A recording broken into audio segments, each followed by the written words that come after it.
yourself. Hello, my name is Shalonda Gibson, and they call me Shuli.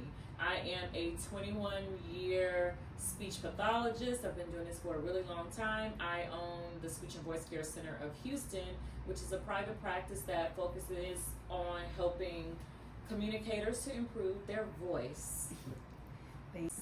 And it was pretty much at the end of the day, my assistant told me that someone had called, they had questions about services, and the Danny I met on the phone that day was searching. She had a lot of questions, very good questions. I was being vetted, and vetted really, really well, which is something that is really, really awesome. It's a way that you can advocate for yourself, but you were asking very smart questions. I have these questions initially: who are you? What can you do for me? And I don't mind the questions, but it was just like, okay, you never know what you're gonna get. So if a person asks questions that way, are they gonna come in and are they not gonna be satisfied? It could add pressure if you are a provider. You just don't know what to expect. When you walked in, you were just very bubbly, and it was not like you said, Danny on the phone with the questions.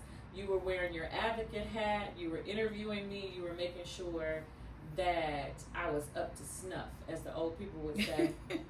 But again, when you came in, it was just that. It was a different situation. It wasn't just the questions. It was you sharing your story, just what you said. I remember that now. You jogged my memory, and you told me that the therapist that you had gone to before, they treated you, and it was almost like they ran out of things to do because of how you show up. And then when you start telling me about your real life challenges, and I'm hearing what you're saying, and I'm hearing that you're probably getting textbook therapy, which was probably good. It was fine.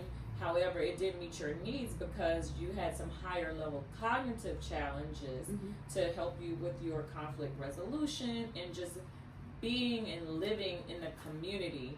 And I heard you. I took a second. I took off the therapist hat and put on more of a partnership hat. And what I think about is, how do I make your life easier? And that is my approach when I get clients coming in. You're coming to me because you have a challenge. And your questions, so I understood where you were coming from. I understood why you were asking those questions, especially with you sharing that. It let me know, okay, she's just not asking questions just to ask questions, but you really wanted to find the right fit. Correct. And then you even mentioned culturally too, find the right fit. Correct. And then you even mentioned culturally too. That makes sense. Do you work with adults? Have you worked with adults like me? Like, I get those questions because people, when you're going through things, it's that feeling of isolation. I didn't get my needs met. And again, my life is hard. What can you do to help me? Because if I'm the bubbly Danny that you met in person, the not panic Danny, if you will. Right, they're not panic Danny. We've had this conversation before about invisible disabilities. And when you walked in with everything that you shared and what you've gone through, and then when I see the paperwork that you fill out, you don't know. I don't know if we talked about if you were ambulatory. I don't know. We talked about your diagnosis, what got you here to this point.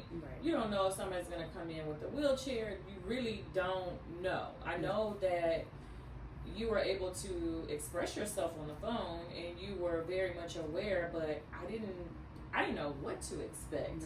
And then I knew you were young because that was from the paperwork and like how you sounded. But when you came in, again, dressed cute, ready, bubbly, energetic, talkative, willing to share. You didn't hold back anything. And I knew that it was going to be great. Like, oh, okay, she's on top of it. So we're good to go. But when I did the assessment, it also makes you work, right? You have to